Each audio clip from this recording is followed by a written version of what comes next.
we have Christopher Haynes, economics professor at the Binghamton University and a former Board of Governors at the Federal Reserve, 1996 to 1999.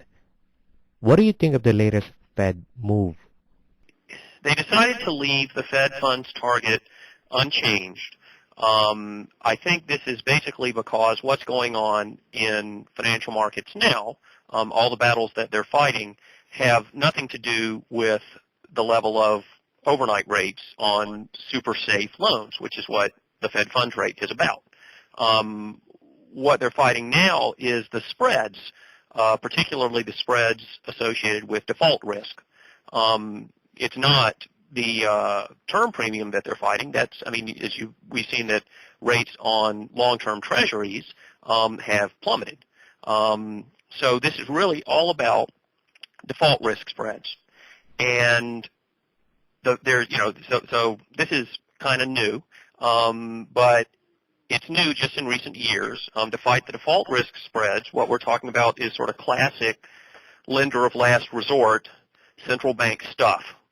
The only thing that's new is that the Fed is now dealing with not banks, but financial institutions which perform basically the same role as banks, but which are not banks.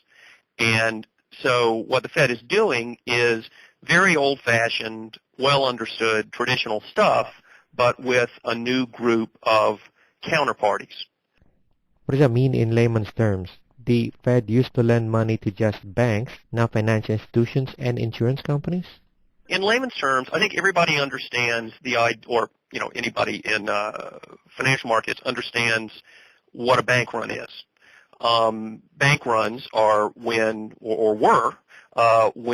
depositors would stop lending money to banks, and the banks would become illiquid, even if they weren't insolvent.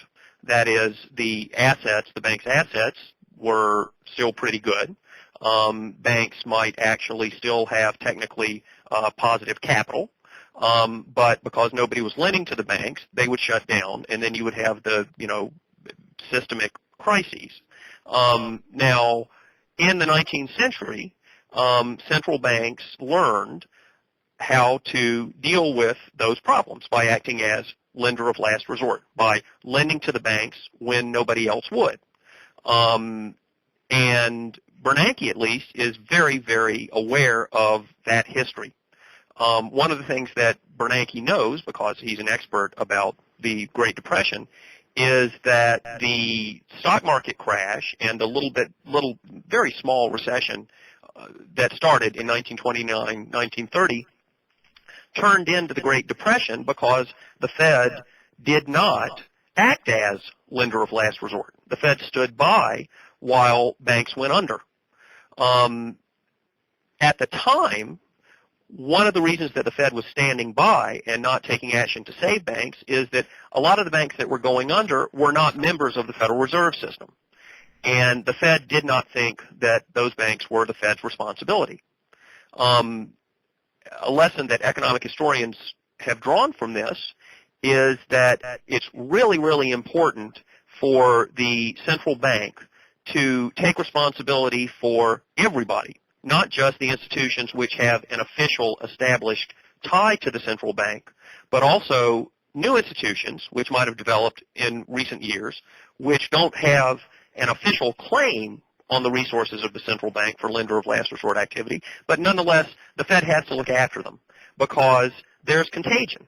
If the financial institutions outside the magic circle, the circle of institutions that the Fed is accustomed to looking after, if the institutions outside the circle go under, then that's going to bring down everybody.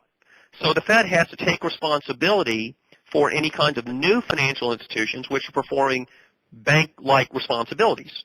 And I think that's what's going on now. I mean, the Fed is, having learned from this history, of which they are very keenly aware, they're figuring that they need to look after the financial institutions which are not traditional commercial banks in the way that they have always looked after commercial banks.